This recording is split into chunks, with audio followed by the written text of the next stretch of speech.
Attention, ceci n'est pas un Ironman, les conditions vont être extrêmes. À la fois, je savais un peu ce qui nous attendait et en même temps, c'était quand même un peu d'inconnu. C'est maintenant, profites-en parce que tu vas peut-être le vivre qu'une seule fois dans toute ta vie. Le premier truc que tu me dis, c'est ouf, les paysages sont trop beaux et tout. Enfin, genre, grand smile, super mood. Et du coup, je me suis dit, bah, top quoi. Bonjour à tous et bienvenue sur cette nouvelle vidéo. On est de retour en France, on a enfin l'opportunité de se poser un peu pour débattre, pour parler, pour refaire un peu cette histoire du Patagonman, cette aventure qui a été extraordinaire. Ce mois au Chili a été très intense, on n'a jamais réussi à se poser réellement une heure. Les jours où on a eu une heure, c'est juste qu'on était vraiment éclatés et qu'on voulait en profiter pour se reposer un petit peu. Donc on est 23 décembre, avant-veille de Noël, on en profite pour se poser, pour refaire encore une fois ce Patagonman comme je vous l'ai dit. Et Jess, en tant que support, comment t'as vécu ça toi? Je sais pas, raconte-nous un peu et puis on lance la discussion et on voit ce que ça donne, tu vois. Franchement, top, une vraie expérience. Après, j'avais déjà été avec toi sur quasi tous tes Ironman, donc du coup j'avais déjà une idée de ce que c'était, comment c'était configuré, un peu le mood, l'ambiance, etc. Mais après, on était quand même à l'autre bout du monde. Et c'était pas un Ironman, donc il y allait forcément avoir des différences, etc. Et rien que les paysages et le contexte dans lequel on était déjà rendaient la chose complètement différente. Donc c'était à la fois, je savais un peu ce qui nous attendait, et en même temps c'était quand même un peu d'inconnu. Et puis la grande différence, c'est qu'en allant te voir sur un Ironman, en réalité on n'a pas vraiment de rôle, à part évidemment quand même de te soutenir, d'être là et tout, et que tu sois pas tout seul. Mais sinon on n'a pas de rôle vraiment important en termes de ravitaillement ou de choses comme ça. Et du coup là, c'était le grand questionnement pour moi. Et en même temps, ça m'a fait découvrir plus profondément, genre ce que tu faisais vraiment, comment tu devais manger, les affaires que tu devais avoir, etc. Enfin, maintenant, je sais vraiment tout dans les coulisses d'un Ironman. Les coulisses d'un Ironman. Bah justement, c'est un peu l'idée de la vidéo, donc on va rentrer un peu dans les quiz. Tu disais que c'était pas un Ironman, c'est quelque chose que le directeur de course a vraiment dit la veille au briefing. Attention, ceci n'est pas un Ironman, les conditions vont être extrêmes. Et la différence par rapport à un Ironman, et ça je trouvais ça super cool, c'est que l'entraide est vraiment au centre de tout. C'est quelque chose qu'ils mettent en avant. Si vous voyez quelqu'un au bord de la route, arrêtez-vous. Enfin, toi tu l'avais fait aussi pour un autre un athlète, tu t'étais arrêté. Ça c'est super cool, t'as pas ça sur un format Ironman où c'est chacun sa merde et advienne que pourra quoi. Il y a même de l'aide, etc. Même pour les supports. Moi au début j'étais un peu stressée à l'idée d'être toute seule toute la journée, de devoir m'arrêter au bon endroit, etc. Et du coup, on avait discuté avec une personne qui vivait là-bas qui nous disait qu'il y avait aussi des bénévoles qui pouvaient être avec les supports dans les voitures, etc. Et finalement, j'ai fait le choix de vivre mon expérience vraiment avec moi-même et tout ça, mais une grosse entraide générale, que ce soit pour vous, mais aussi pour les supports. Et donc ça, c'était cool. Ouais, très cool. On est arrivé le matin de la course, réveil 1h quand même. Il a piqué celui-là. La veille, on s'était couché à 20h, 20h30, réveil 1h. On arrive quand même au parc à vélo à 3h. C'est quand même une ambiance qui est complètement différente. Il fait complètement nuit. Il fait tout noir. En même temps, tu vois tout le monde qui est là, qui est prêt à commencer. On venait déposer notre vélo. C'est pas comme sur un Ironman où tu déposes ton vélo la veille. En même temps, à 20 mètres du parc à vélo, t'as ce fameux ferry qui est complètement éclairé de l'intérieur, mais il fait nuit noire, donc tu te dis ok, c'est bon, on y est quoi. Mais je trouve que c'est quand on est arrivé justement au parc à vélo à 3h15 du mat, il y avait tout le monde, il y avait tous les supports et tous les athlètes, mais je trouve que ça restait quand même assez silencieux. Ouais, tu te rendais genre, compte tout le monde était assez concentré à mettre son vélo, à regarder le ferry et tout. Il y avait pas, on sentait qu'on n'était pas en pleine journée avec de la musique ou autre. Ça restait genre, on est là pour un truc sérieux quoi. Ouais, il y a pas mal de gens, pas mal d'athlètes qui ont besoin justement d'être là, de se focus et tout. Moi, je suis plus de la team, le mec qui aime parler, qui aime kiffer avec tout le monde. Justement, j'avais été chaud pour faire une interview aussi avec les caméramans du Patagonman. Moi, je trouve ça cool vraiment d'être dans l'ambiance. Je pense que justement pour moi ça fait vraiment partie de ma course d'être dans cet environnement, d'entendre, de participer, d'écouter, de partager, de danser, chanter. Enfin, moi je trouve que ça te met vraiment dans une ambiance de course. Je savais de toute façon que je t'avais dit que c'était plus une aventure même plus qu'une course. C'est clairement ce que j'ai vécu. Et 4h du mat, du coup, on décolle. Et je rentre sur le ferry à 4h du mat. À ce moment-là, toi, tu restes dehors. Et, moi, je trouvais ça hyper stressant. En fait, quand t'es allé dans le ferry, je trouvais que ça allait. Je trouvais ça trop cool. Et j'étais un peu excitée et tout. Je criais, machin. Et après, c'est le délire genre du ferry qui se ferme comme ça. Où là, je trouve qu'on passe sur un truc totalement différent. Enfin, je sais pas, moi, j'étais au début hyper contente, un peu euphorique et tout, et après genre c'est limite genre un peu stressant, tu vois, il y a je sais pas, l'ambiance genre change totalement à partir du moment où la porte se ferme, ça devient genre je sais pas, un peu stressant, et tu te dis c'est bon, il va partir, et puis ça commence quoi. Ouais, mais moi de l'intérieur, tu vois, la porte elle est ouverte, donc je vais au bout du ferry, je regarde un peu à la fenêtre, je discute un peu, je reviens, parce que moi je suis rentré dans les premiers, je rentre, il est genre 4h, 4h05, et en fait on est parti presque 1 heure plus tard. C'était long, c'était très long. Donc moi à ce moment-là je faisais des allers-retours, je revenais un peu, je te disais coucou, machin, et en fait c'est ce que tu dis, au moment où la porte se ferme et où le ferry du coup klaxonne et t'as ce gros on change de t'es là et tout le monde à l'intérieur du ferry, tout le monde vraiment switch de mentalité, et même moi tu vois, c'est à ce moment là où tu dis bon ok, là c'est parti, on en a pour à peu près une demi-heure à rejoindre le point de départ de la course. À ce moment là je sais toujours pas si on va nager 3 km 8 ou si on va nager moins, parce qu'on a toujours pas reçu d'indication, tu vois, et en même temps il commence à faire froid, donc tu commences à pas être réchauffé, faire des pompes, des squats, et en même temps il fait nuit noire, donc moi il y a des moments où je me posais comme ça, tu sais, je regardais, j'étais à la fenêtre du ferry et tu regardes les lumières se lever, enfin c'était un moment où j'étais vraiment en full présence dans le truc, et me dire waouh, en fait ce moment là que j'ai tant attendu de monter sur ce ferry qui annonce le départ de la course, tu vois, c'est maintenant, profites-en, parce que tu vas peut-être le vivre qu'une seule fois dans toute ta vie, et ce moment il était excellent, et franchement après dans le ferry il y a eu plein de trucs cool, tu vois, il y a eu des moments où on s'est tous mis au sol, et du coup il y avait un caméraman qui était en hauteur, et genre on était tous allongés et on s'est tous levés, on a fait waouh comme ça, du coup ils ont dû faire une méga photo. Et après t'as ce moment là aussi où ils annoncent que du coup on va pas faire les 3 km 8, que l'eau elle est beaucoup trop froide, qu'ils ont pas les autorisations de la Navy, et qu'on va faire que 2 km.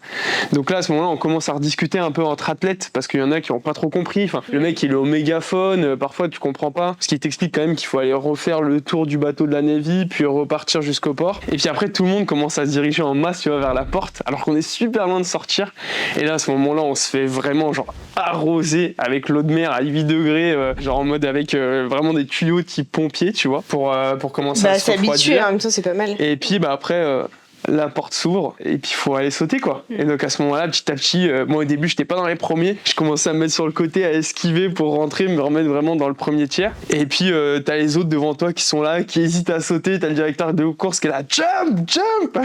Mais pourquoi ce choix en soi d'aller dans les premiers? Parce que oui, c'est cool d'être dans les premiers à sauter, etc. Mais du coup ça veut dire que tu vas attendre plus dans l'eau, parce que du coup, à ce que j'avais compris, il faut attendre que tout le monde soit dans l'eau avant de partir. Tout à fait. Donc si tu pars du principe que tu pars dans les premiers, ça veut dire que tu restes plus dans l'eau que ceux qui partent un peu après, quoi. En fait, t'as deux écoles du coup, parce que si tu pars dernier, bah, tu vas avoir genre 200 mètres en plus, enfin 100, 150 mètres en plus à nager, puisque du coup le bateau il continue un peu d'avancer pour que tout le monde puisse sauter, et en fait ton point de départ il est là, donc les premiers sont là, sauf que les derniers ils sont 150 mètres derrière, donc t'as ce côté là où il faut nager un peu plus, ou en même temps tu restes dans l'eau, et puis à ce moment là en soi quand tu sautes dans l'eau, honnêtement t'as tellement d'adrénaline, tellement d'excitation de ce jour que t'as attendu, que l'eau te paraît même pas froide. Okay. Quand tu sautes dans l'eau, pourtant elle est froide, 8 degrés, 3, c'est froid.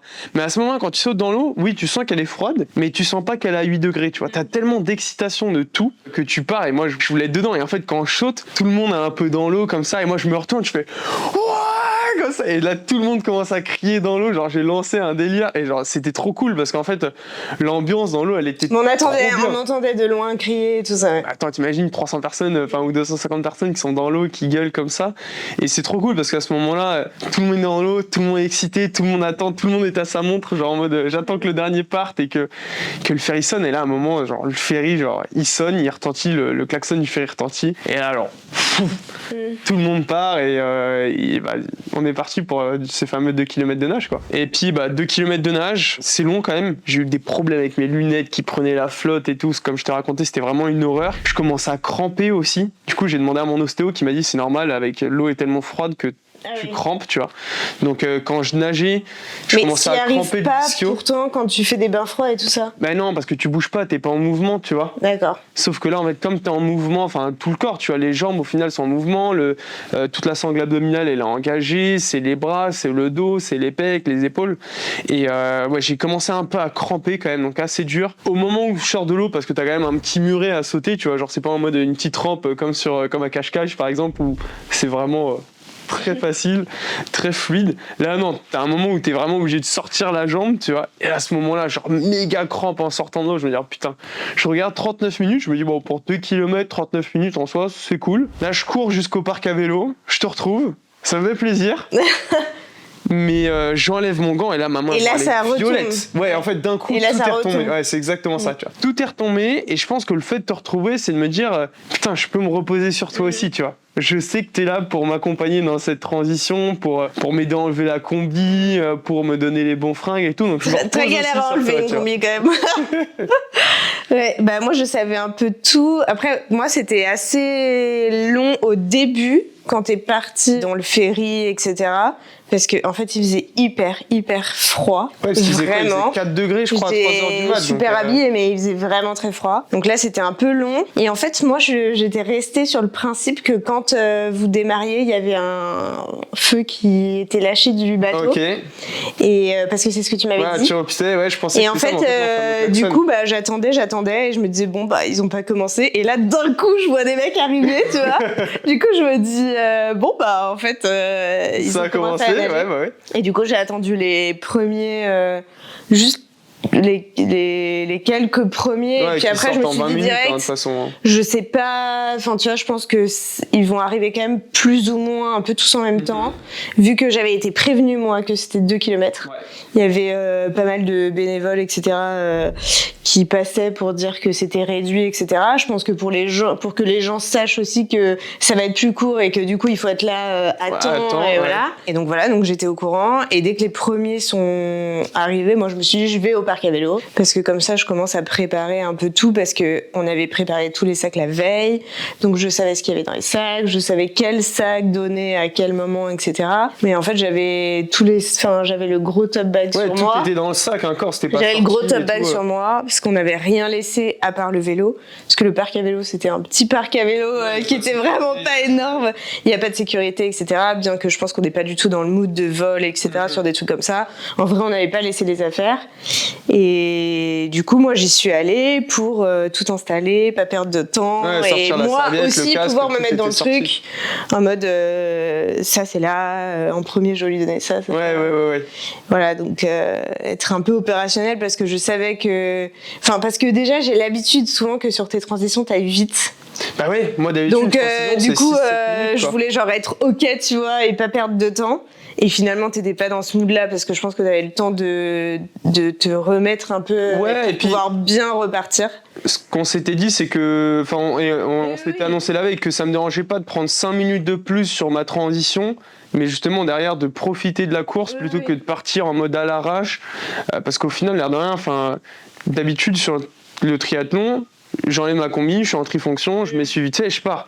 Alors que là, j'avais pas ma trifonction déjà, donc j'ai dû mettre ma trifonction. Oui, ensuite, premier lycra, la veste à vélo, le kawaii, les chaussettes, une galère à enfiler alors que d'habitude c'est vraiment en 2 speed. Les chaussures, les gants, t'avais mis ton cache horaire, ton cache. Je voulais vraiment partir bien couvert quoi. Mais c'est vrai qu'à ce moment-là, en plus quand je me change, je crampe de partout. Oui. Tu crampes, t'es vraiment pas le seul. Derrière, il y a plein de mecs qui crampent, plein de gens qui crampent, et puis t'as surtout hyper froid. Ouais. Du coup, on avait prévu du thé. Ouais, on avait prévu du thé, mais en fait, il faisait tellement froid dehors que genre ça refroidissait super vite. Ça faisait du bien quand même. Oui, bah je pense que le thermos déjà était peut-être pas ouf. Ouais. Et en plus, en fait, quand il fait 3 degrés, tu serres la tasse, si tu la bois 2 minutes après, genre ça va vachement. Oui, puis en plus, j'imagine que tu l'avais déjà sorti un peu, enfin, tu l'as déjà vidé un peu avant que j'arrive, donc il était posé par terre avec l'humidité. Donc voilà, et puis ouais, t'avais super froid, et donc j'essayais de faire tout ce que je pouvais, mais. Et à un moment, t'avais mis la serviette par terre, tu me tapotais les pieds pour me réchauffer les pieds. J'ai les pieds gelés, etc. Donc je me suis dit, bon, bah, faut réactiver le truc. Non, franchement, t'as géré tout. En vrai, sur la natte, ça fait grave plaisir d'avoir ce support. Après, une fois que je suis parti, de toute façon, on savait que toi, ton taf, c'était de tout ranger, de direct filer à la voiture, parce que moi, en fait, j'étais parti. Et en fait, moi, une fois que j'étais parti sur le vélo, j'étais bien, tu vois. En fait, j'étais parti sur le vélo, j'étais bien couvert, fallait juste rouler, je savais qu'il n'y avait pas trop de pression niveau vitesse, niveau tout. Donc, juste, je suis parti, on s'était dit, on se retrouve, premier arrêto, kilomètre 45, c'était ce qu'on s'était dit. Et c'est drôle parce que je passe le 45 là où je pensais t'attendre, c'était là où il y avait la zone, qui était définie, et je vois pas la voiture. Mais il y avait trop de monde, je me suis dit, ça sert à rien. Je me dis, putain, mais t'es où, quoi? Mais juste après. Et après, on s'était dit, au pire, t'es un peu après, tu vois. Et là, au final, je te vois juste un peu après, et tu sors de la voiture. Et je me dis, putain, elle m'a vu dans le rétro, et elle sort pile au moment où j'arrive. En fait, pas du tout. Pas du tout. En fait, le truc que je voulais juste rajouter, parce que c'est quand même vraiment cool, c'est que vu que j'étais au début, vraiment dans les débuts au parc à vélo, c'est que du coup j'ai vu les premiers se partir et se changer et tout. Et c'était trop cool, la nana, je sais plus comment elle s'appelle. Elle, c'était super rapide, quoi. Et c'était grave impressionnant. Elle fait une transition en 7 minutes. De voir à la fois à quel point elle va vite, elle est OP en sur termes tout, de mindset etc. et tout, et son support, genre, vraiment, je pense qu'il y a de l'expérience, quoi, parce que... Mais du coup, c'était trop cool. C'était la fille d'un mec qui l'avait fait, c'était sa 4e participation. Et du coup, c'était sympa de voir les premiers. Ouais, ce que tu dis, c'est genre, pendant que sa support lui donnait un truc, elle en enfilait un autre. Ouais, c'est ça. En fait, sa support, elle lui enlevait, et elle enlevait son truc. Enfin, en fait, elle faisait toutes les deux des choses. Enfin, alors que moi, je faisais rien et toi, tu faisais tout. Hyper synchro, et du coup, c'était super rapide, quoi. Et donc, du coup, tu pars. Moi, je dois récupérer toutes les affaires. On s'étale un peu rapidement quand sur le moment de la transition, donc faut tout récupérer parce que rien ne peut rester sur le parc à vélo. Donc du coup, faut tout récupérer, toutes les affaires, etc., y compris la combi, les gants, c'est trempé. Enfin, donc ça prend forcément un peu de temps. La bouée, le bonnet, de mettre dans les sacs et tout ça. Et ensuite, il fallait que je remonte à la voiture et puis que je parte. Et du coup, tout ça, ça met quand même un peu de temps. Et mine de rien, au début, il y a quand même pas mal de voitures parce que, en fait, les supports, c'est obligatoire pour tous les athlètes. Donc, 250 athlètes, ça fait 300 participants, voilà, la même chose en voiture. Voilà, 300 participants, il y a 300 voitures. Et du coup, ça bouge un peu au début, etc. Et donc, je suis pas forcément inquiète tout de suite de pas trouver. En plus, dès les premiers kilomètres, je vois un mec qui est habillé exactement comme toi, les mêmes couleurs et tout, qui est sur le côté. Donc du coup, je me dis merde, ça y est, il a un problème dès le début et tout. Donc du coup, je mets mon clignot, je m'arrête, je cours voir le mec finalement. À quelques mètres, je me rends compte que c'est pas du tout toi. Mais je me dis, c'est pas parce que je me rends compte que c'est pas toi que du coup je vais faire demi-tour. Enfin, ça se fait pas. Donc du coup, je vais le voir pour savoir s'il y a besoin d'aide, malgré que je sais pas trop comment je peux l'aider, mais voilà. Effectivement, je pouvais pas du tout l'aider parce que c'était son frein. Arrière, je sais plus, qui fonctionnait pas, et du coup je pouvais rien faire pour son frein, mais voilà. Et du coup je me suis arrêtée pour ce mec, donc ça prend forcément un peu de temps. 3-4 minutes, ouais. Ensuite je repars et ça bouchait un peu les voitures parce que du coup vous êtes à vélo sur route ouverte. Ouais, ça c'est. Donc du coup faut savoir que les voitures, en fait à chaque fois, surtout au début, du coup il y a plein de vélos parce que vous partez tous plus ou moins au même moment. Surtout que la nage, du coup, au début, il y a plein de vélos, donc en fait, les voitures, il faut qu'elles doublent tous les vélos, et c'est une route où il y a il y a du monde des deux côtés, il y a du monde des deux côtés, et du coup, tu peux pas forcément tout le temps doubler, etc. Et donc, du coup, au début, je mets un peu de temps. Et ça m'inquiète pas trop. Et puis, le temps passe. Je roule quand même des kilomètres et je t'ai jamais croisé, quoi. Donc je me dis non mais là je commence un peu à m'inquiéter parce qu'on devait se retrouver au 45. Moi j'avais fait peut-être genre 30 km, je t'avais jamais croisé. En plus je me suis dit non mais c'est impossible que je l'ai pas vu, je sais très bien comment il est habillé, je double tous les vélos donc de toute façon forcément je le vois. Donc je commence à me dire mais merde et tout, et puis waouh, il va hyper vite le mec, tu vois. Pourtant, il était pas du tout en forme au parc à vélo. Et finalement, au taquet. Donc voilà, et finalement, je finis par te croiser. Oui. Je finis par te croiser, sauf que bah ouais, ça bouge un peu et tout, et finalement, au début, tu vas aussi vite que moi, quoi. Ouais, sur les premiers 45 km, j'ai une bonne moyenne. Je crois que je suis à presque 30 de moyenne. Vraiment tranquille. En fait, je suis monté sur le vélo, donc moi, c'est bon. Ça y est, je suis dans mon environnement. Natation, j'aime bien, mais bon, c'est pas non plus mon gros point fort. Vélo, je suis à l'aise dessus. Je sais que je gère bien mon truc. Je commence à bien manger. Donc, ça y est, je suis parti dans mon truc. Je sais que je suis parti pour les 180 bords. 30 de moyenne. J'avais quand même pas mal roulé pendant l'entraînement. J'avais fait des gros blocs, des 6 heures, 7 heures. Donc, moi, j'étais prêt à partir sur 180 bornes sans trop de problèmes. Et ouais, on se retrouve kilomètre 45. Et donc, kilomètre 45, au moment où je sors de la voiture, c'est parce que je viens d'arriver. Et je viens d'arriver et il arrive. Donc j'avais même pas préparé les gourdes, etc. Parce que du coup, je devais préparer les gourdes. Enfin, en fait, j'ouvrais le coffre et je préparais ta gourde, tes gels, tes barres et ce que je pouvais lui proposer, genre pour un changement de vêtements ou pour de la crème solaire ou pour de la vélo. Enfin bref, des trucs un peu cons, mais qui permettent de se sentir mieux. Et du coup, j'avais même pas préparé ça au 45 parce qu'on arrivait en même temps. Ouais, premier 45, je me découvre un peu. J'enlève une paire de chaussettes parce qu'au final, j'en avais mis 2 qui étaient une connerie parce que j'arrivais pas à bouger mes pieds.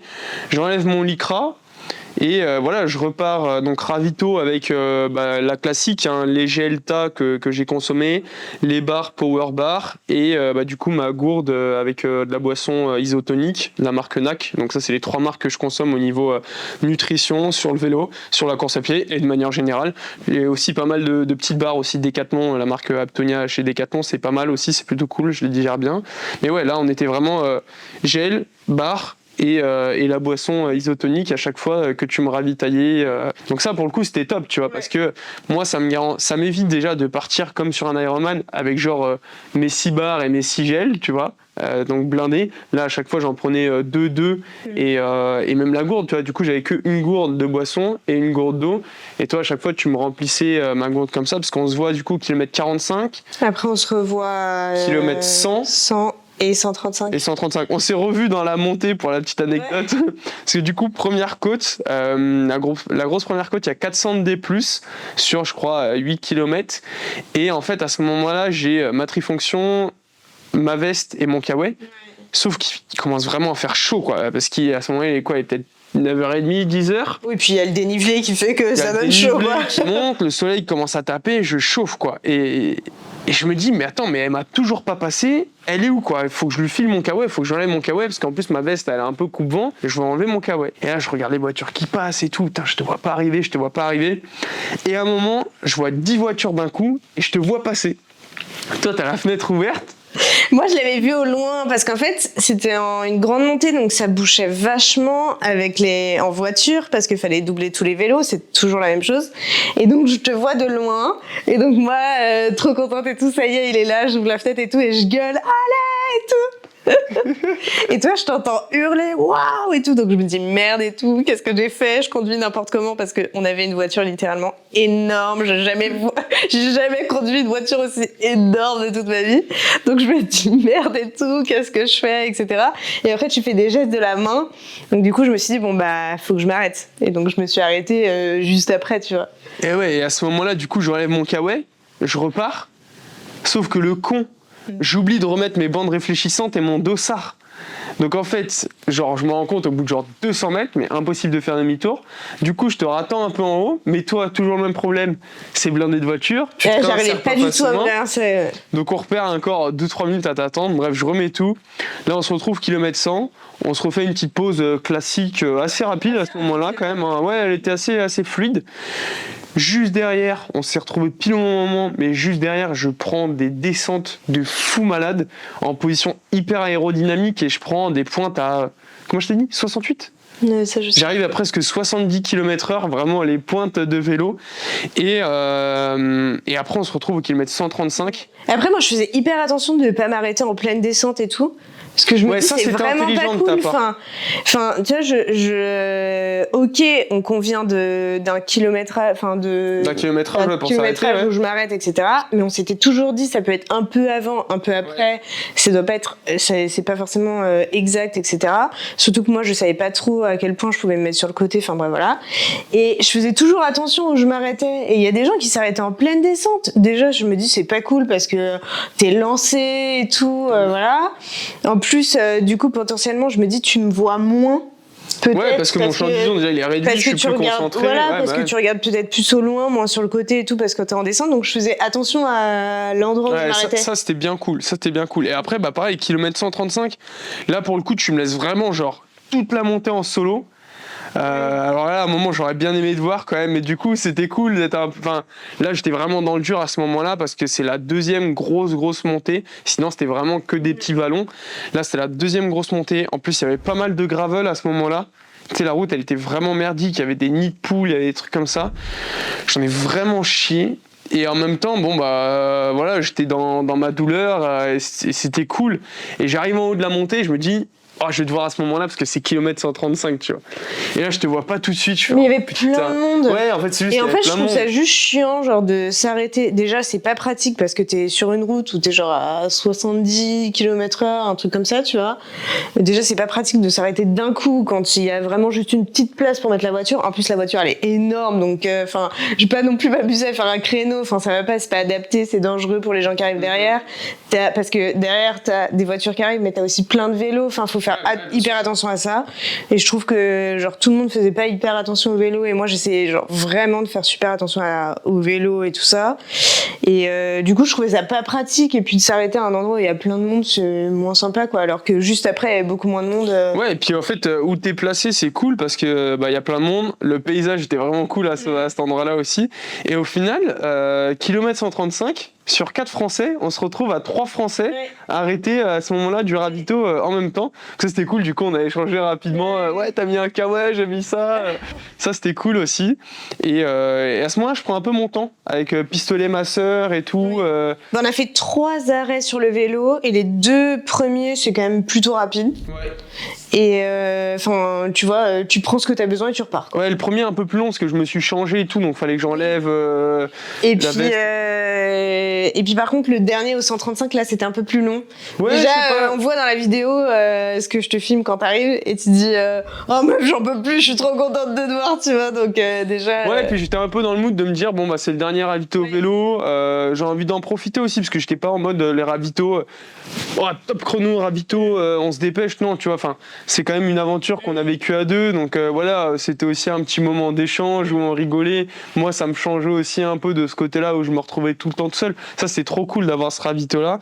Puis c'est à ce moment-là aussi où j'ai sorti le pistolet masseur pour la première fois, parce que je savais qu'il me restait quand même encore 40 bornes et je pensais pas que j'allais en chier autant sur les 40 bornes qui arrivaient, quoi, parce que je pars de ce ravito-là. À ce moment-là, j'avais remis mon kawaii parce qu'on était bien monté en altitude et il commençait à faire froid. Je repars de ce ravito-là. J'ai 8-10 km en descente, enfin un peu descente, machin. Et le ravito m'avait fait du bien, tu vois. Donc je repars bien, tu vois, 40, 45, j'avais une belle moyenne. Et je me dis, putain, à cette allure-là, genre la course, elle est finie dans une petite heure, tu vois.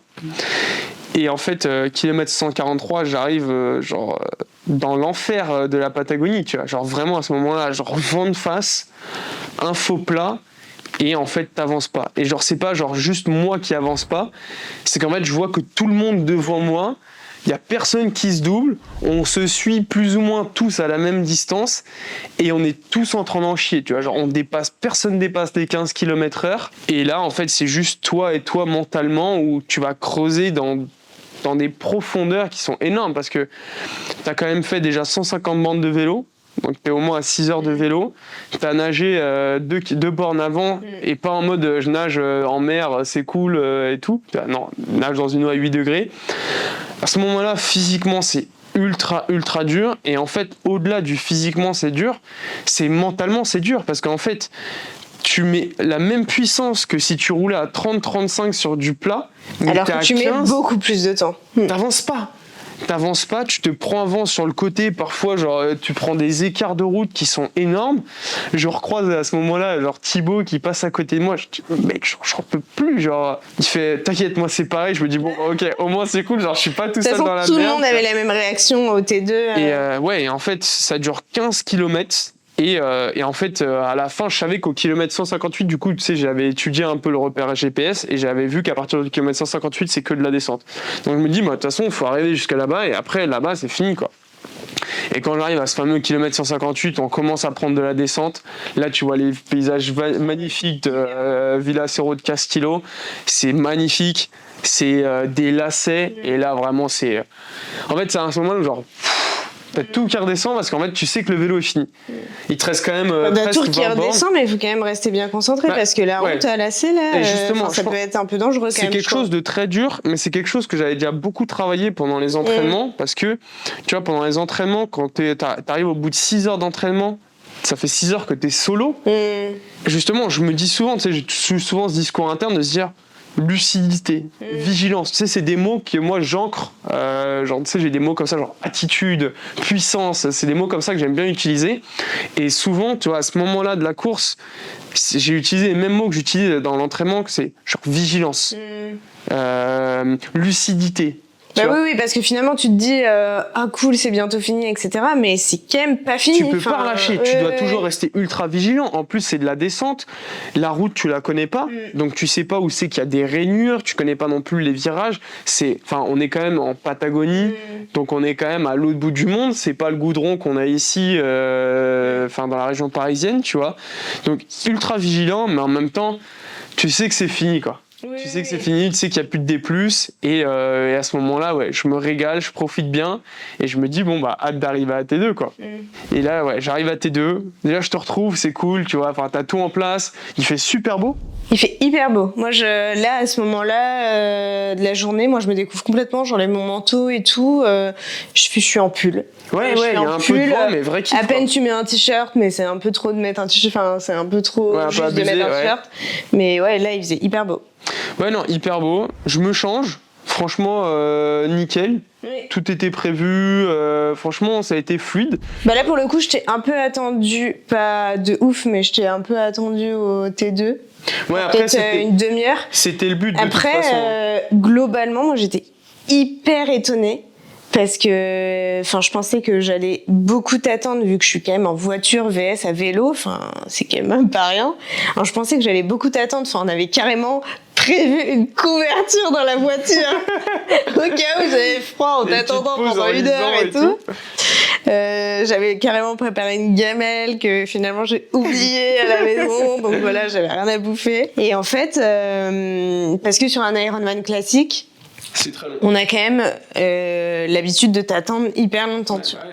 Genre par exemple à Nice, quand tu pars sur 180 km de vélo, on a le temps d'aller au resto, à la plage. Voilà, tu me revois 6 heures plus tard. Voilà. Et même cache-cache, les boucles de 90, c'est quand même assez long. Ouais. Donc voilà. Et là, moi, je pensais que ça allait être pareil, où j'allais attendre quand même assez longtemps, etc., parce que j'allais être en voiture VS, toi à vélo. Sauf que finalement, vu qu'il y a beaucoup de voitures, ça bouge, c'est un peu long, etc. Mine de rien, toi, par exemple, quand tu pars du vélo, moi, il faut encore que je prends peut-être au moins un quart d'heure à ranger toutes les affaires, à remonter à la voiture et tout. Ouais. Et en fait, du coup, je me suis pas arrêtée cette journée-là. Je n'ai pas arrêté. Clairement, il y a eu un moment sur la route à la selle, là où il y avait un panorama de malade. Je me suis dit non mais je m'arrête pas, j'ai pas le temps, tu vois. Et j'étais hyper étonnée de pas trop t'attendre, quoi.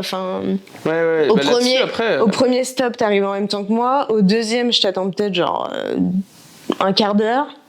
Au 135, je t'attends une petite demi-heure, mais ça passe super vite, une demi-heure. Limite, j'étais contente, moi aussi, de m'arrêter parce que ça fait quand même beaucoup de route. Ouais, toujours dans le rush. On s'est levé à 1h du mat, donc t'es un peu KO et tout. Et parce que du coup, la course, on l'a pas précisé, mais c'est pas une boucle où le point de départ n'est pas l'arrivée. Ouais, c'était la particularité du Patagonman, c'est qu'en fait, on part d'un point A et on arrive à un point B. Et en fait, tu fais genre natation, tu pars. C'est pas comme si tu partais du bord de la mer et tu revenais. Non, tu prends un ferry, tu pars du milieu des fjords, tu reviens du coup à Puerto Chacabuco à la transition vélo, tu prends ton vélo, tu fais 180 bornes, pas une boucle, juste tu fais 180 bornes. C'est pas une boucle, 180 bornes où tu t'éloignes de là où du point de départ. Ouais, et tu laisses ton vélo et pareil en course à pied, tu fais pas genre 4 boucles de 10, non, tu vas d'un point A à un point B, 43 km, c'est juste que tu prends pas la route et tu prends les chemins. Et ça pour le coup, c'était vraiment exceptionnel parce que c'est un point, moi, qui a tendance un peu à me saouler sur l'Ironman, tu vois, c'est de devoir se taper 2 boucles de 90 km à vélo qui sont exactement les mêmes. C'est là par exemple Nice, tu vois, l'Ironman, il est exceptionnel. Une seule boucle à vélo de 180 bornes, c'est magnifique. Par contre, les 4 allers-retours sur la promenade des Anglais, mentalement, psychologiquement, putain, qu'est-ce que c'est dur, quoi. Et là, je pense que c'était aussi vraiment le kiff de cette course, c'est de se dire, en fait, tu repasses jamais par les mêmes paysages. Puis en plus, la diversité des paysages. Parce que franchement, du coup, on change carrément de région, quoi. Enfin, c'était plus du tout pareil que là où on parce était qu'en fait, initialement. on part des fjords, qui est une région, du coup, très humide, qui est très verte, très abondante en eau, tu vois, à, en fait, Villa Cerro de Castillo, à l'arrivée, où, en fait, on est à 1000 mètres d'altitude, 1200 mètres d'altitude, on est en plein milieu des montagnes enneigées. C'est pas du tout pareil. Avec énormément de lacs, de lagunes, enfin, ouais. Mais du coup, les 180 km à vélo, moi, je dois les faire en voiture, quoi. C'est pas, enfin, alors que sur un Ironman classique, on t'attend dans le centre-ville et puis on te croise dans le centre-ville, tu vois, et au pire, on marche une demi-heure, grand max, quoi. Alors que là, moi, je dois faire toute la route aussi. Et finalement, je t'ai pas tant attendu que ça parce que il faut doubler les vélos, parce qu'il y a pas mal de voitures et tout. Et du coup, ouais, c'était une journée hyper intense, quoi. Et après, à T2, du coup, j'avais vu à quel point je t'attendais peu sur les 3 arrêts vélo. Dit, je vais pas du coup, plus, je me suis dit, je vais pas non plus m'arrêter ou prendre mon temps et tout. Voilà, je vais pas non plus faire la touriste. Et puis du coup, il fallait quand même que je me gare et que j'aille à l'endroit où vous arriviez. Enfin, c'était... Et puis que, du coup, il fallait que je prenne bien toutes tes affaires, etc. Bien sûr. Et voilà, quoi. Donc là, j'ai réattendu une petite demi-heure, mais en vrai, c'est rien. Et limite, t'es content d'avoir cette demi-heure parce que tu t'es levé à 1h, que t'arrêtes pas depuis 1 heure, que tu viens de taper 180 km de voiture. Ouais, donc t'es content de se dire, enfin, ouf, quoi. Ouais, à ce moment-là, du coup, T2, on se retrouve encore avec 2 autres Français. Ouais. En fait, vous êtes pas mal suivis. Il y avait 4 Français, du coup, sur la course. Ouais, on se retrouve avec David et Thibaut, du coup, sur le T2 en même temps. Donc ça, c'est cool aussi parce que ça permet d'échanger quelques mots, savoir comment ça va, tu vois, avec des gens avec qui t'as déjà quand même créé certains liens. Donc ça, c'était très cool. Et je pars de T2 en forme. Je prends même le temps d'appeler les parents pendant que je suis en train de faire les lacets. Genre, je suis là en train de faire les lacets. Je dis à ma soeur, appelle les parents, je vais leur faire un petit coucou, ça va leur faire plaisir et moi aussi. Donc ça m'a bien fait marrer de se dire. Et c'est ça aussi. Après, moi, t'as pas perdu de temps en soi. Non, mais tu vois, c'est ça que j'aime bien dans la mentalité, c'est de se dire, ok, oui, on est là pour rechercher la performance, mais une performance globale. Et c'est-à-dire que pour moi, être capable de prendre le temps pendant que je fais mes lacets, de penser à appeler mes parents pour avoir ce moment aussi qui est ultra intense du coup, parce qu'il a duré 10 secondes. Hein, ouais, franchement, ça a duré quelques secondes. Mais après, je pense que ça te fait du bien à toi aussi pour repartir. Mais carrément, tu vois. Et ça, c'était vraiment trop cool. Et après, tu pars sur ce trail qui est juste exceptionnel. Enfin, 43 bornes. Les 10 premiers m'ont quand même fait assez mal, surtout dès le départ. En fait, ça, genre, t'as 3 bornes de plat. C'est à ce moment-là en fait où direct je commence à me chauffer, j'enlève mon coupe-vent et je finis direct en trifonction. Et au bout du kilomètre 4, genre ça monte comme ça. Donc vraiment tu marches, enfin tout le monde marche, tu vois. Et je commence à vraiment sentir les mollets qui commencent à tirer, un peu limite la crampe. Pareil au niveau du quadriceps gauche, je me dis putain on est kilomètre 5, ça va vraiment être compliqué, tu vois. Et quand j'avais fait la sortie avec Philippe, du coup mon cousin, on s'était fait une sortie de 20 bornes en avril. Et pareil, j'avais crampé énormément. Et il m'avait dit, lui il fait de l'ultra trail, et il m'avait dit dès que tu commences à cramper, tu bois beaucoup et tu bouffes du sucre. Et là, moi j'avais 4 gels pour le marathon. Au final, je reprends un 5e qui m'a fait vraiment du bien derrière. Donc j'ai bouffé 5 gels sur le marathon. Et du coup, au kilomètre 5, je me dis, ok, je crampe, il faut absolument que je bois beaucoup plus et que je prenne ce fameux gel, tu vois, pour envoyer avec du sucre. Et donc du coup, kilomètre 5, pendant que je marchais, je prends mon gel, donc tranquille, tu vois, tu marches, tu sirotes ton petit gel, c'est impeccable. Je bois bien.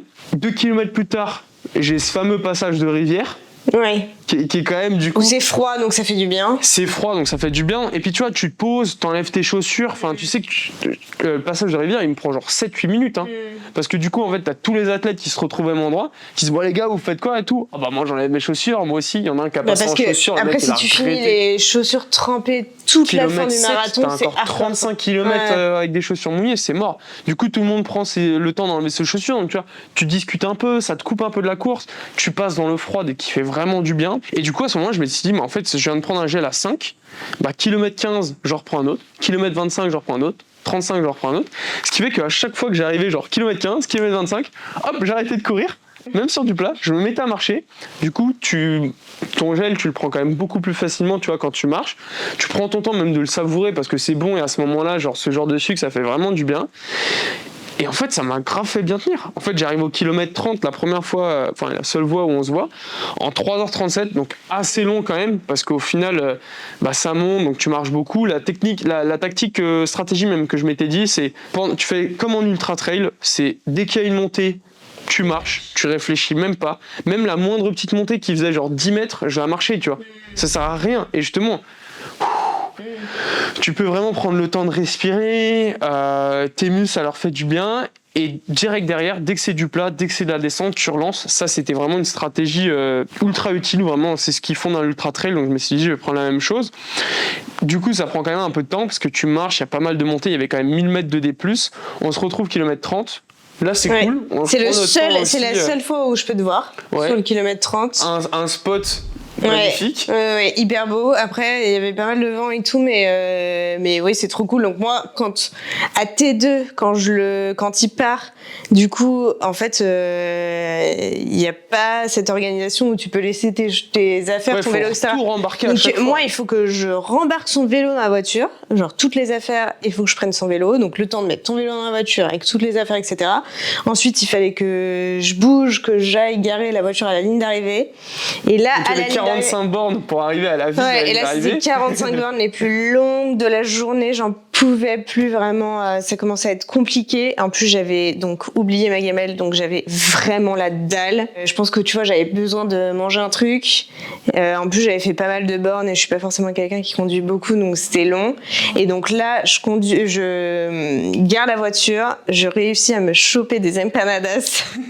C'était extraordinaire. Du coup, au point de là où les athlètes venaient en fait en fin de course, c'est là où t'as chopé tes empanadas. Moi, j'avais trop la dalle, j'ai vu un truc ouvert, j'ai dit genre, est-ce que vous avez à manger? Enfin, c'était pas possible, quoi. J'en pouvais plus.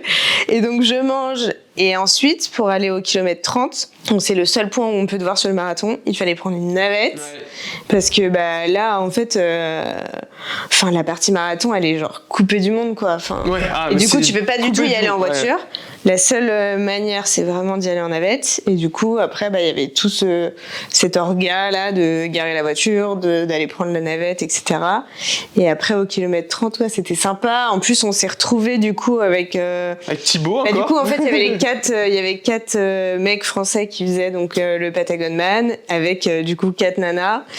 Et du coup, on s'est retrouvés aussi avec les autres filles, donc c'était sympa, tu vois, on discutait, etc. 3 nanas. Ah ouais, 3 nanas et le père de Thibaut, et après c'était les femmes, enfin compagnes, ouais. Mais ah non, pas 3, parce que toi, t'es 2.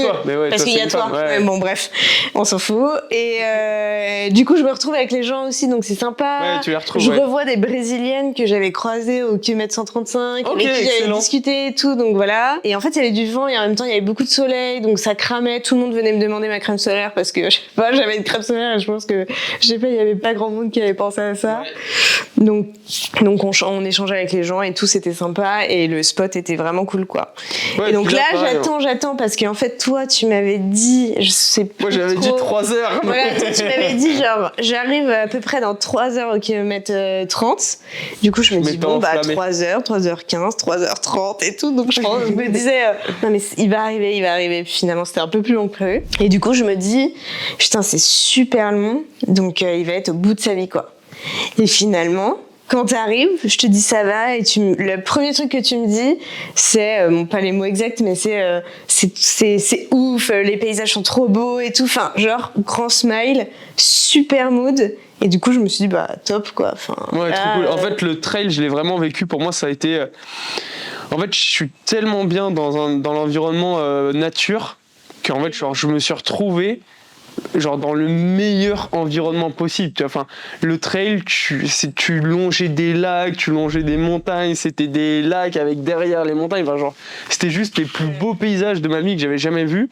Et de se dire en même temps que des paysages comme ça, dans les Alpes et tout, tu peux en trouver, mais de se dire que là, t'es en Patagonie, à l'autre bout du monde, en train de faire un triathlon d'extrême, le Patagon Man. Enfin, il y a des paysages que tu retrouves pas quand même. Hein. Ouais, non, mais c'était vraiment. C'était juste exceptionnel, et en fait, c'était tellement nourrissant en énergie que moi, enfin, sur tout le marathon, j'ai eu le smile pendant 43 bornes, tu vois. Genre juste, j'ai tellement kiffé du début à la fin. Et donc oui, bien sûr, j'avais les jambes qui étaient vraiment fatiguées, tu vois. Enfin, j'avais mal aux jambes. Les jambes, c'était du béton. C'est pour ça que kilomètre 30, je me pose par terre. Oui, il se refait pistolet masseur. Ouais, mais tu me dis, t'es sûr, tu t'assois? Je dis, t'inquiète. Mais en fait, j'avais peur que en s'asseyant, tu vois, ça retombe et ça casse ton rythme. J'étais tellement dans un flow. Parce que je sais que par exemple à Nice, il faisait hyper chaud. Et, Nice, c'était chaud. Et tu m'avais dit à un moment, genre, je me suis assise, c'était une vraie connerie. Putain, c'est vrai que je m'étais assis à Nice, j'aurais jamais dû, ouais. Souvent, t'es plutôt du genre à dire que tu veux pas trop t'arrêter marcher parce que ça casse et qu'il faut pas, etc. Ouais. Et du coup, parce que ça casse le mindset aussi. Ouais. Du coup, quand tu t'assois par terre, je me dis, mais merde, t'es sûr que tu veux t'asseoir et tout? Parce que je me suis dit, ça va le casser. Et en fait. Non, et mon hosto, il m'avait dit, prends le temps d'utiliser le pistolet masseur, ça va te relancer et tout. Et là, je me suis dit, mais c'est juste genre le plus beau trail, sûrement de toute ma vie que je vais faire sur format triathlon, tu vois. Il me dit, profites-en, parce qu'il reste quand même à ce moment-là, quand même 13 bornes. Ouais, c'est très long. Hein. Pour l'avoir fait en navette, je me disais, waouh, mais c'est super long. Il reste 13 km 5 à ce moment-là, je me dis, prends 3 minutes de plus, pose-toi. Du coup, je m'assois par terre et je me souviens, là, les Brésiliens, et je leur dis Está duro. Les gens, c'était dur comme pas possible. Du coup, ça m'a vraiment fait du bien. Et après, je suis reparti et j'ai eu un putain de rythme sur ces 13 derniers kilomètres. Quoi. J'étais dans un flow de ouf. J'ai bien géré encore les gels, tu vois. On en parlait, tu vois, avec Thibaut et on s'est dit vraiment la nutrition, c'est ce qui fait que tu arrives vraiment à réussir un triathlon sur format Ironman comme ça, tu vois. Oui, mais alors tu vois. En termes de nutrition, vous êtes quand même vraiment pas. Enfin, les gens ont pas du tout les mêmes nutritions. Enfin, tu vois, David disait, moi, je vais me taper un gros sandwich. Ouais, c'est vrai. Thibaut, il buvait manger de la soupe. Alors que toi, tu prends que des bars et des gels, donc que des trucs sucrés. Ouais, mais plus des gens la qui boisson vont, isotonique, ouais. Oui, plus ta boisson. Mais tu vois, à contrario de soupe, d'un sandwich, enfin c'est quand même un truc qui. Ouais, non, je suis d'accord. Là, mais sur ça, je trouve que les gens ont pas forcément la même alimentation. Après, bon, je pense que les bars, les gels et tout, ça revient souvent quand même. Ouais, bien sûr. Je pense que tout le monde prend ça un peu globalement sur la course. Pour alterner, tu vois. Genre par exemple, David disait son sandwich, lui, il le bouffe genre après la natation, avant de partir à vélo, comme ça le cale et c'est comme s'il repartait juste sur une nouvelle aventure, tu vois. Mais tu vois, c'est quand même, tout le monde pas la même alimentation. Quoi. Ouais, mais ça après, c'est vraiment quelle est l'habitude que tu as pendant l'entraînement, tu vois. Oui. Est-ce que par exemple, je sais que beaucoup de gens qui font des longues sorties vélo, tu sais, souvent ils les font à plusieurs et ils sont en groupe. Les mecs, ça reste toujours à la boulangerie à un moment pour taper un sandwich, pour taper des croissants, pour un chocolat, genre vraiment genre en mode la pause petit-déj, tu vois, la moitié de la sortie. Alors que moi, mes sorties, je suis solo. Je bouffe mes barres et mes gels tout le temps, tu vois. Ce qui fait qu'en fait, mon corps, il n'a pas l'habitude de se taper un sandwich en fait au milieu. Donc je sais même pas comment je le digérerais. Et parfois, oui, il me ferait envie. Tu vois, il y a des moments, oui, ça me donne envie, mais limite, à ce moment-là, c'est pas genre, est-ce que je me pose pas et je m'éclate un gros burger c'est plus limite ça, tu vois. Je préfère me dire, vas-y, barre, gel et boisson isotonique, ça me fait quand même 90 grammes de glucides par heure. Je suis à genre 400-500 calories par heure. Ça envoie quand même fort. Mon corps, il accepte aussi de manger tout ça. Puis l'idée, c'est d'être stratégique aussi. Là, on n'est pas sur genre j'ai envie de manger quoi. Ouais, c'est pas j'ai envie de manger quoi. Là, tu réfléchis en mode de quoi mon corps a besoin pour continuer, tu vois. Parce que au-delà de juste de simples barres ou de gel, tu vois, là, on en parle comme ça, ou même la boisson isotonique. C'est des boissons, des aliments qui sont ultra riches en nutriments. Tu vois, par exemple, la boisson isotonique, dedans, il y a des électrolytes pour favoriser en fait l'assimilation de l'hydratation par les muscles. Il y a des BCA pour faire en sorte que tes muscles se déchirent et se décomposent moins rapidement. Il y a plein de petits trucs comme ça, tu vois, qui font que beaucoup plus intéressant, même la qualité du sucre, tu vois. Est-ce que c'est de la maltodextrine? Est-ce que c'est des fructoses? Genre, ça va tellement dans les détails que je trouve ça passionnant. Et d'ailleurs, on va vraiment travailler là-dessus là, pour la préparation de cette saison 2024 avec mon coach. Il y aura d'ailleurs des vidéos là-dessus qui vont sortir parce que pour moi, la nutrition, c'est un des facteurs les plus importants sur du format Ironman. Ironman sur de la longue distance, quoi. Si t'es pas capable de maîtriser ça, ton corps n'a pas assez d'énergie, et si ton corps n'a pas assez d'énergie, en fait, il y a un moment où tu casses, et je pense que c'est pour ça aussi que le fameux mur des 30 arrive, tu vois, sur le marathon. C'est le truc, la classique, le mur des 30, tout le monde à un moment se tape le mur des 30. Je pense que ce mur-là arrive parce que les gens qui s'entraînent pour des marathons, les sportifs, les athlètes qui s'entraînent pour des marathons, sous-estiment l'intérêt de la nutrition. Parce que en fait, le mur, il arrive pourquoi ? Mais parce qu'en fait, il y a un moment où tu n'as pas assez d'énergie. C'est pas en consommant une petite pâte de fruits à 15 grammes de glucides toutes les heures que tu vas faire quelque chose. Je l'ai fait, je sais ce que ça donne. J'ai déjà mangé le mur du 30 km, je sais ce que c'est. Ça fait très mal. Et c'est pour ça que j'ai autant travaillé ma nutrition là, depuis l'Ironman de Nice, que je l'ai testé à Cascais. C'est pour ça aussi que je voulais faire l'Alf de Cascais pour tester cette nutrition, parce que c'est vraiment un facteur qui est ultra important, quoi.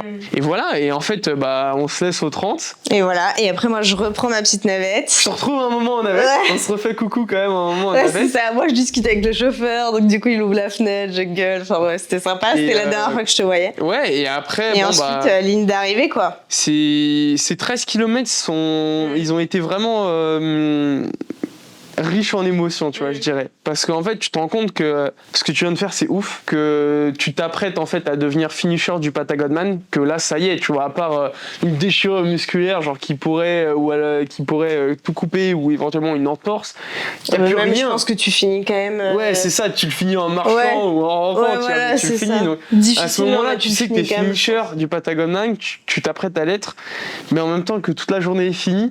Et donc, tu sais, t'as un peu cette phase d'introspection sur tout ce qui vient de se passer pendant la journée, mais aussi pendant toute la phase de préparation, tu vois, parce qu'au final, moi, j'ai commencé ma saison quand on rentre du ski. Donc c'était quand, genre en fin février, tu vois. Donc c'est quand même une saison qui a été super longue, qui a été entrecoupée. Enfin, putain quoi, c'est tout ça, tu vois. C'est pas juste faire un Ironman, c'est pas juste une journée où ça y est, c'est exceptionnel. Non, en fait, un Ironman, c'est une saison.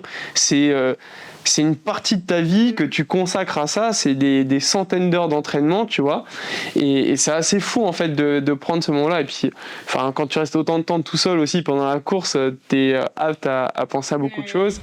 Et puis après, j'arrive sur cette énorme ligne droite de la fin là, qui fait au moins 2 km, et tu vois des gilets orange tout au fond, mais en fait tu penses que c'est la ligne d'arrivée, mais t'es pas sûr, et en fait rapidement tu te rends compte que c'est la ligne d'arrivée. Je t'entends gueuler à genre 100 mètres de la ligne, je t'entends déjà gueuler, et puis voilà, que tu sonnes cette fameuse cloche qui annonce ton arrivée, qui annonce en fait le passage de la ligne d'arrivée, quoi. Magnifique. Non, trop stylé, et en même temps je trouve ça toujours un peu frustrant cette ligne d'arrivée, parce que déjà c'est drôle parce qu'on ressent pas du tout les mêmes émotions. Enfin, c'est pas évidemment personne ne ressent les mêmes émotions, mais ce que je veux dire c'est que quand t'arrives, moi j'en ai les larmes aux yeux et tout, et toi en fait t'avais déjà un peu passé ça. Ouais, j'avais passé ce moment. Du coup, toi t'étais content, mais t'étais pas dans une émotion comme ça qui te prenait, voilà. Et d'ailleurs, je te disais, mais tu me disais, mais en fait, je l'ai déjà vécu, quoi. Ouais, ce moment-là. Je l'ai déjà vécu pendant la course. C'est au kilomètre 38, je crois. Kilomètre 38, un peu avant d'arriver au 40. J'ai ce moment-là où je suis dans une énorme ligne droite. Et en fait, où je vois, tu sais, ces fameux chevaux sur la droite, tu sais, ces chevaux sauvages. Hyper beau. Et en fait, je vois ces 2-3 chevaux sauvages et je me dis, waouh, mais en fait. Genre c'est ouf ce que je suis en train de dire, tu vois. Et en fait à ce moment-là, juste ces chevaux. Oui, c'est à ce moment-là que tu peux avoir ce genre d'émotion. Ouais, exactement, tu vois. Et je l'ai vraiment vécu à ce moment-là, genre ça m'a marqué, et j'ai commencé en fait à rentrer dans ce truc, à me dire mais genre c'est ouf, genre c'est maintenant, genre ça y est quoi. En fait il te reste 5 km, c'est presque fini, et du coup j'étais en train de genre. Mais en fait, genre, c'est maintenant qu'il faut en profiter parce que je suis encore en train de courir et c'est bientôt fini.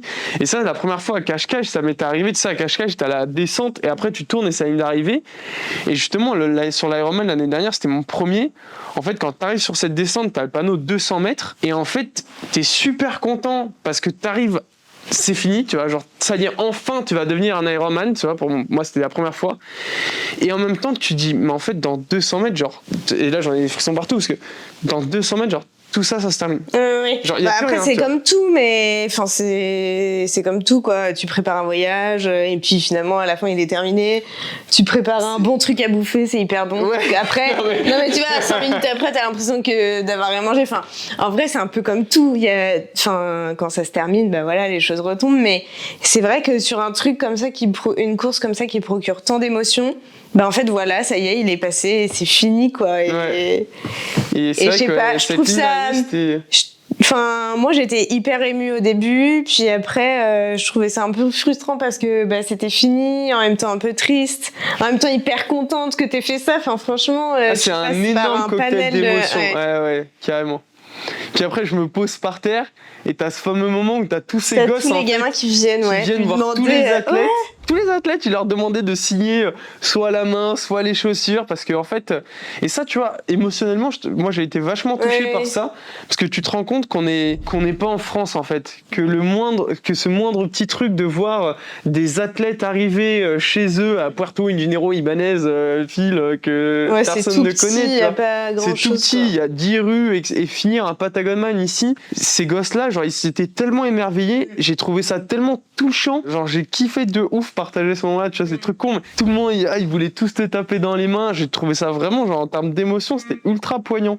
C'était vraiment de se rendre compte de cette simplicité dont ces gosses ont besoin juste pour être contents, tu vois, alors que nous, on est dans un environnement où le gosse, il a pas ses Air Max ou ses Air Force à 300 balles, il pleure, tu vois. Je trouvais ça trop beau, tu vois. Très terre à terre, très humain. Et voilà, et après on est retourné à la voiture se changer parce que genre tout redescend à ce moment-là, tu vois, et donc en fait tu commences à cailler d'un coup.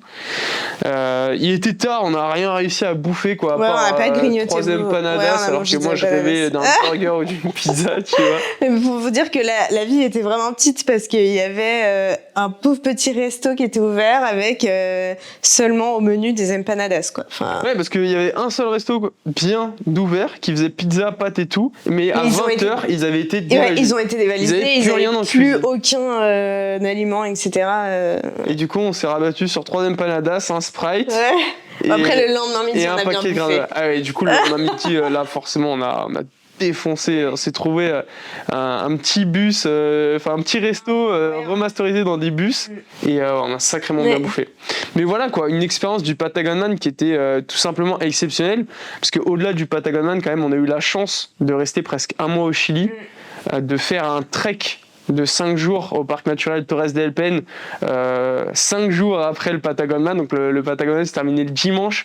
Le vendredi matin, on partait sur un trek de 80 bornes sur 5 jours. Ça, c'était aussi exceptionnel. C'est d'ailleurs le sujet, même le vlog de la semaine prochaine, puisque j'ai tout vlogué aussi. Donc je vous raconte tout un peu plus en mode voyage lifestyle, mais ça va être une vidéo qui était exceptionnelle aussi. C'était vraiment un super moment.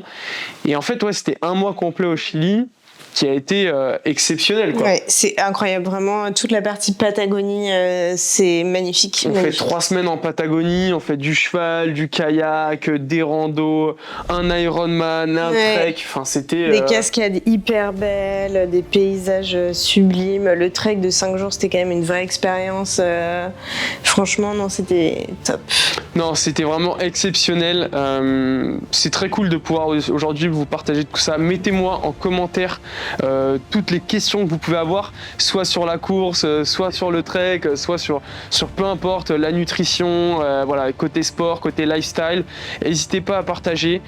Le vlog de notre trek arrive vendredi prochain, 18h, ça sera disponible sur cette même chaîne, donc abonnez-vous, mettez cette petite cloche pour activer les notifications de toutes les vidéos. Je vous ferai d'autres vidéos pour 2024 en mode sport, en mode lifestyle bien sûr. En attendant, passez de très joyeuses fêtes de fin d'année, profitez bien, mangez bien, c'est très important, et on se retrouve en 2024 pour aller défoncer, pour aller taper tous ces objectifs, visez haut, visez grand, et voilà, bonne fête à tous. Peace. Oh putain, on a dit la même chose. C'était pas du tout prévu. Merci ma soeur pour cette vidéo.